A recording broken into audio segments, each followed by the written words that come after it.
નમસ્કાર વિદ્યાર્થી મિત્રો, આપણે જે કોમન પ્રવેશ પરીક્ષા ધોરણ 5 સીઈટી એનએમએમએસ અને પીએસસીની પરીક્ષાના વિદ્યાર્થીઓ માટે ખાસ જે વિડીયોઝ છે એની અંદર આપણે આ બુકની અંદર પેજ નંબર 5 અને પહેલું જ એકમ છે એ જોવાનું છે.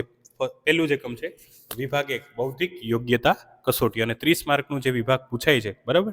એમાં પહેલું જ એકમ છે એ શ્રેણી છે, બરાબર, સંખ્યા શ્રેણી. હવે તમને શ્રેણી વિશે ખ્યાલ જ હશે. શ્રેણી એટલે એક પેટર્ન, બરાબર. એક પેટર્ન કેને કહેવાય તો કે એક પછી એક, ખબર આપણને તોરણ ઉપર તમે જોયું હોય તો ઘરની અંદર જે તોરણ લટકાવેલું હોય, બરાબર, એમાં એક સરખી પેટર્ન હોય, બરાબર. એ એક પ્રકારની શું છે તો કે પેટર્ન છે. એને સાંકળ પણ કહી શકાય, બરાબર. દાખલા તરીકે આવી એક સાંકળ હોય આમ, તો સરખા પ્રકારની જે ડિઝાઇન અથવા ભાત જોવા મળે એને શું કહેવાય? આને એક સાંકળ કહેવાય, બરાબર. સાંકળ એ કહેવાય, પેટર્ન કહેવાય. શું કહેવાય? પેટર્ન પણ કહેવાય, બરાબર. અને ભાત પણ કહી શકાય, બરાબર. ઓલા તોરણ જે લગાવેલા હોય આવી રીતે, ખબર હોય તો તમે જોયું અમુક એવા જે ફંક્શન હોય, કાર્ય થતા હોય, તો એની અંદર એક સરખા પ્રકારની પેટર્ન હોય. શું હોય? પેટર્ન. તો આને પેટર્ન કહેવાય, સાંકળ કહેવાય, બરાબર. અથવા તો ભાત કહેવાય, ડિઝાઇન હોય. તમે ઘણી વખત ટાઇલ્સમાં પણ જોયું હોય તો સરખી ટાઇલ્સની ડિઝાઇન હોય, ખબર, આવી રીતે હોય, ઝિગઝેગ આકારની હોય, તો સરખા પ્રમાણમાં પેટર્ન હોય. તો પેટર્ન એટલે આજે જોવાનું છે એ સંખ્યા શ્રેણી છે. કઈ છે? તો કે સંખ્યા શ્રેણી જોવાનું. સંખ્યા શ્રેણી, સંખ્યાની અંદર શું હોય તો કે જે તમને સંખ્યા આપેલી હોય અને એમાં એના ચોક્કસ ક્રમમાં વધારો થતો હોય, અથવા તો એના કોઈ બેના એમાં બેનો વધારો થતો હોય, ત્રણનો વધારો થતો હોય. તો આ ચેપ્ટર છે આપણા માટે ખૂબ જ મહત્વનું છે. પેજ નંબર 5 ઉપર આ બુકની અંદર સીઈટી વિન જે બુક છે, બરાબર, એની અંદર પેજ નંબર 5 ઉપર તમે પહેલું જ એકમ છે બૌદ્ધિક યોગ્યતા કસોટીની અંદર 30 ગુણ જે છે એનું પૂછાય છે. એમાં પહેલું જ નિયમ પહેલો છે. તો ટાઈપ 1 પેજ નંબર 5 ઉપર ટાઈપ 1 નીચે તમે જોઈ શકો છો સરવાળો. તો સરવાળાની અંદર પહેલું એક નિયમ છે કે શ્રેણીમાં ચોક્કસ સંખ્યામાં થતો ઉમેરો, બરાબર. ચોક્કસ સંખ્યામાં થતો ઉમેરો એટલે શું? તો કે જો એક ઉદાહરણ આપેલું છે. હવે તમે જો એક ઉદાહરણ તમને આપેલું છે કે 2, 5, 8, 11, 14 અને પછી ખાલી જગ્યામાં શું આવશે તો આપણે વિચારવાનું છે, બરાબર. તો જો 2 અને 5 આની વચ્ચે કેટલાનો ગેપ છે? એટલે કે 3નો, બરાબર. એટલે આમાં 3, 2 ની અંદર કેટલા ઉમેર્યા તો 5 આવ્યા, તો કે 3, એટલે +3 કર્યા. હવે 5 પછી કેટલા ઉમેર્યા તો કે +3 કર્યા. આમાંય 3, +3, +3, +3, +3, બરાબર. પ્લસ એટલે 2માં 3, 2 અને 3, 2માં 3 ઉમેર્યા, બરાબર, એટલે કેટલા થયા તો કે 5. 5માં 3 ઉમેર્યા એટલે કેટલા થયા? 8. 8માં 3 ઉમેર્યા એટલે 11. 11માં 3 ઉમેર્યા 14. તો 14માં 3 ઉમેરશું તો 15, 16 અને 17. એટલે અહીંયા જવાબ આવશે 17. 14માં 3 ઉમેરશું, 14 પછી 15, 16 અને 17. તો અહીંયા જવાબ આવશે 17. તો અવારનવાર આવો નિયમનો પણ દાખલો પૂછાય છે, બરાબર. આવા નિયમનો કે ચોક્કસ સંખ્યામાં વધારો, તો કે 3નો ઉમેરો થતો હોય, બરાબર. તો આ પહેલું ઉદાહરણ હતું. એના પછી આપણે બીજું એક ઉદાહરણ જોવાનું છે, બરાબર. ચડતા ક્રમમાં સંખ્યાનો ઉમેરો, બરાબર. ચડતા ક્રમમાં સંખ્યાનો ઉમેરો. ઉદાહરણ નંબર 2, ચડતા ક્રમમાં. નિયમ આની અંદર જ છે. ટાઈપ 1માં એક સરવાળો જે છે તો કે ચડતા ક્રમમાં સંખ્યાનો ઉમેરો. ચડતા ક્રમમાં સંખ્યાનો ઉમેરો. હવે ચડતો ક્રમ અને ઉતરતો ક્રમ પહેલા આપણે જોઈ લઈએ, બરાબર. ચડતો ક્રમ કોને કહેવાય? તો તમે જોયું હોય આવી રીતે પગથિયા હોય, બરાબર. હવે અહીંયાથી આમ જવાનું હોય આપણે પગથિયામાં, 1, 2, ત્રીજું પગથિયું, ચોથું પગથિયું, પાંચમું પગથિયું, છઠ્ઠું પગથિયું, સાતમું પગથિયું, એમ કરતાં 100 પગથિયા આપણે ચડીએ, બરાબર. તો આને ચડવું કહેવાય. શું કહેવાય? ચડવું. તો આને ચડતો ક્રમ કહેવાય. ચડતો ક્રમ કહેવાય. કેવો ક્રમ કહેવાય? ચડતો ક્રમ, બરાબર. તો ચડતો ક્રમમાં આપણે ગોઠવવું હોય તો 1, 2, 3, 4, 5, 6 આને ચડતો ક્રમ કહેવાય, બરાબર. તો ચડતા ક્રમમાં પહેલા નાની સંખ્યા આવે, એનાથી મોટી સંખ્યા આવે, એનાથી મોટી સંખ્યા, એનાથી મોટી સંખ્યા, એનાથી મોટી સંખ્યા, છેલ્લે આવશે 100. હવે ઉતરતા ક્રમમાં હોય ને તો ઉતરતો ક્રમ હોય તો 100 થી ચાલુ થાય, બરાબર. પહેલા મોટી સંખ્યા આવે પછી નાની સંખ્યા આવે. ઉતરતા ક્રમમાં આ રીતે લેવાનું, બરાબર. તો 100 ઉતરતો ક્રમ ગોઠવવાનો, 100, 99, 98, 97, 96 એમ કરતાં છેલ્લે 1 સુધી આવશે, બરાબર. તો ચડતો ક્રમ અને ઉતરતો ક્રમ આપણે સમજી લીધો. તો હવે નિયમ 2 પ્રમાણે એક ઉદાહરણ આપેલું છે, બરાબર. આ છે ચડતા ક્રમમાં ચડતા ક્રમમાં વધારો થાય, બરાબર. ઉદાહરણ નંબર 2 આપણે જોઈએ કે ઉદાહરણ નંબર 2 છે બુકની અંદર પેજ નંબર 5 ઉપર ઉદાહરણ નંબર 2, બરાબર. ટાઈપ 1 ની અંદર બીજો નિયમ છે, નિયમ બીજો. હવે નિયમ બીજો એ શું છે તો કે ચડતા ક્રમમાં સંખ્યામાં ચોક્કસ વધારો, બરાબર. જોઈએ 6, 7, 9, 12, 6, 6 7 9 12 6 7 9 12 16 21 9 12 16 અને 21. તો આ જે પ્રશ્ન છે આની અંદર શું થાય છે? તો 6 પછી શું આવે? તો કે 7. તો એમાં 1 + 1 એક સંખ્યાનો વધારો થયો. 7 પછી કેટલા? 8 આવવા જોઈએ પણ 9 છે એટલે 2 નો વધારો થયો, +2 ઉમેર્યા. 7 માં 2 ઉમેરીએ, 6 માં 1 ઉમેર્યા, 9 માં કેટલા ઉમેર્યા? તો કે +3 ઉમેર્યા એટલે 12 રહ્યા.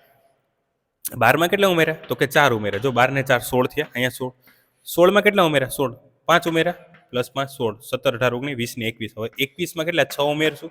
21 માં 6 ઉમેરશું એટલે 21 22 23 24 25 26 27. એટલે જવાબ આવશે 27. કેમ કે આની અંદર 6 + 6 ઉમેરવાના. કેમ કે અહીંયા શું કીધું છે કે ચડતા ક્રમમાં સંખ્યાનો ઉમેરો થવો. બરાબર, ચડતા ક્રમમાં સંખ્યાનો ઉમેરો થવો. તો જો 1 ઉમેર્યું, પછી 2 ઉમેર્યા, 3 ઉમેર્યા, 4 ઉમેર્યા, 5 ઉમેર્યા, 6. બરાબર, એવી રીતે તમને દાખલા પૂછાય છે. તો આ તો ટાઈપ 1 નો સરવાળો. બરાબર, પેજ નંબર 5 ઉપર સીઈટી જે વિન બુક છે એની અંદર પહેલું જ જે સંખ્યા શ્રેણી નામનું એકમ છે એનું ઉદાહરણ પહેલું, ઉદાહરણ બીજું આપણે ક્લિયર કર્યું. હવે આગળ વધીએ. તો ક્રમિક એકી સંખ્યા અને બેકી સંખ્યા એટલે શું? બરાબર, તમને ત્રીજો નિયમ એવો પૂછે. ત્રીજો નિયમ એવો છે કે એક ક્રમિક એકી સંખ્યાનો ઉમેરો. હવે એકી અને બેકી સંખ્યા એટલે આપણે જોઈએ. બરાબર,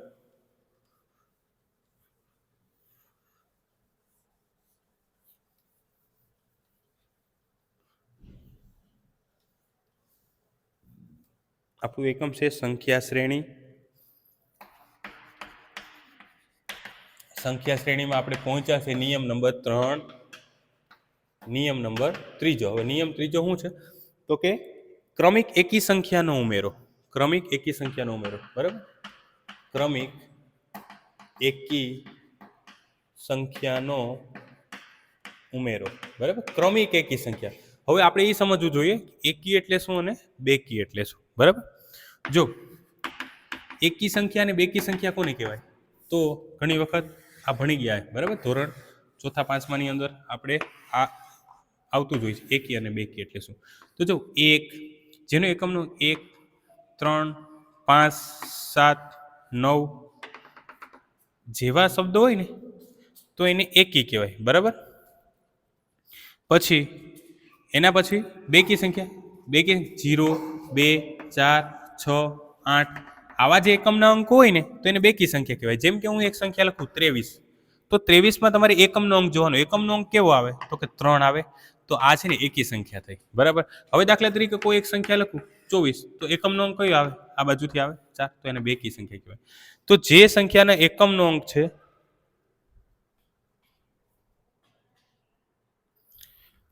તો જે સંખ્યાનો એકમનો અંક છે એ 0 2 4 6 કે 8 હોય તો એને બેકી કહેવાય. ને જે સંખ્યાનો એકમનો અંક છે એ 1 3 5 7 કે 9 હોય તો એને એકી કહેવાય. હવે ક્રમિક એકી સંખ્યાનો ઉમેરો. બરાબર, ઉદાહરણ આપણે સમજવાનું છે. બરાબર, એકી સંખ્યા કોને કહેવાય? તો એકી સંખ્યાઓના ઉદાહરણ આપણે લખીએ.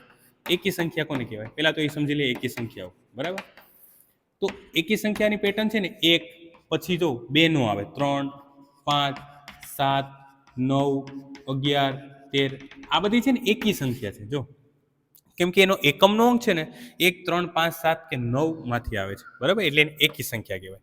બેકી સંખ્યાઓ આના પછી બેકી સંખ્યા વાળું વિભાગ જોવાનું છે, પણ આપણે બેકી સંખ્યા પણ જોઈ લઈએ. બરાબર, બેકી સંખ્યાઓ કોને કહેવાય? તો કે જેનો એકમનો અંક 0 2 4 6 8 હોય. બરાબર, તો તેને એકી સંખ્યા કહેવાય. જેનો એકમનો અંક એને બેકી સંખ્યા કહેવાય. સોરી, બેકી. બરાબર, એકી આ 1 3 5 7 કે 9 હોય.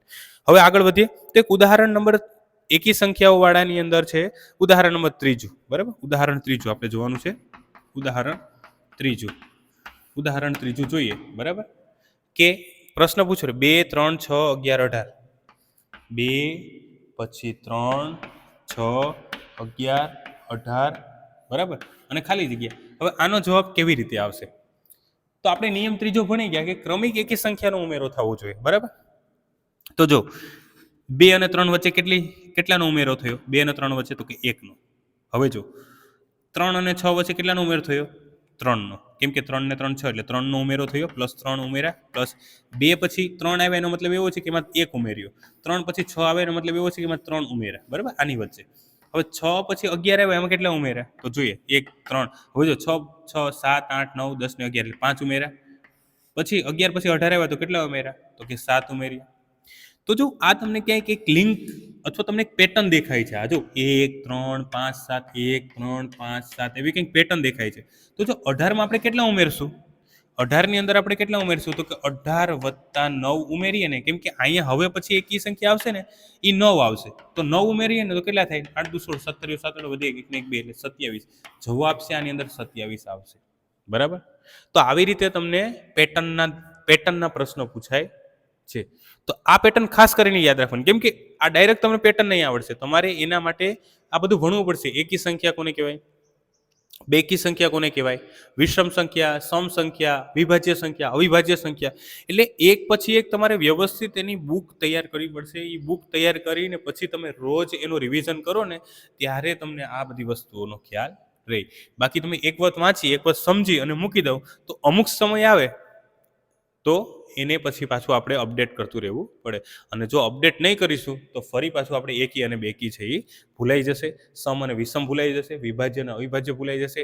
એટલે તમારે કોઈ એક નોટ તૈયાર કરી અને એના વિશે તમારે અભ્યાસ સતત રિવિઝન ઇઝ કોઈ પણ વસ્તુ છે તમે ભણો તો એને પાછું રિવિઝન કરતા રહો. રિવિઝન નહીં કરીએ આપણે તો એ પાછું આપણે ભૂલાઈ જઈએ. બરાબર? અને ભૂલાઈ જાય તો એ પરીક્ષા તો કદાચ સરકારની જે તે સરકાર છે એની તારીખો તો બદલતી પણ રહે કે ભાઈ અમે તો આ વર્ષે લેવાના છે, અમે તો આ વર્ષે લેવાના છે. બરાબર? તો એનાથી શું થાય તો કે તમને ભૂલાઈ જાય, પછી તમે ડિમોટિવેટ થાવ અને પછી પરીક્ષા તમે પાસ કરી શકો નહીં.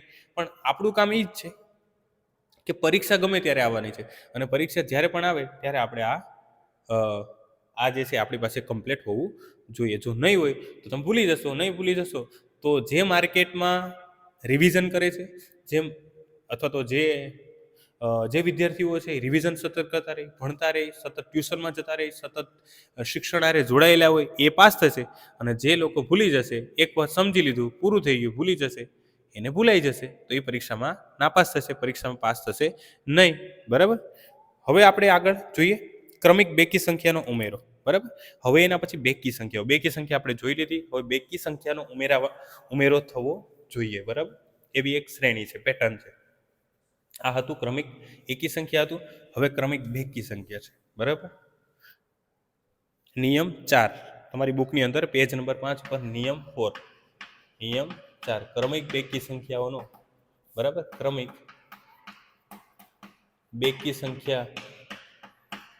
બેકી સંખ્યાઓનો ઉમેરો. બરાબર? ક્રમિક બેકી સંખ્યાઓનો ઉમેરો કરવો. હવે ક્રમિક બેકી સંખ્યાઓ એટલે શું? તો જો બેકી સંખ્યા એટલે તો આપણને ખબર જ છે.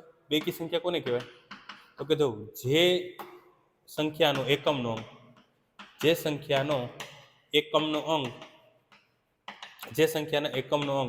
0, 2, 4, 6, 8 હોય તો તે સંખ્યાઓ બેકી કહેવાય. હવે તમને કોઈ એક પેટર્ન આપેલી હોય, બરાબર, પ્રશ્ન એવો પૂછેલો હોય, બરાબર, બેકી સંખ્યાઓ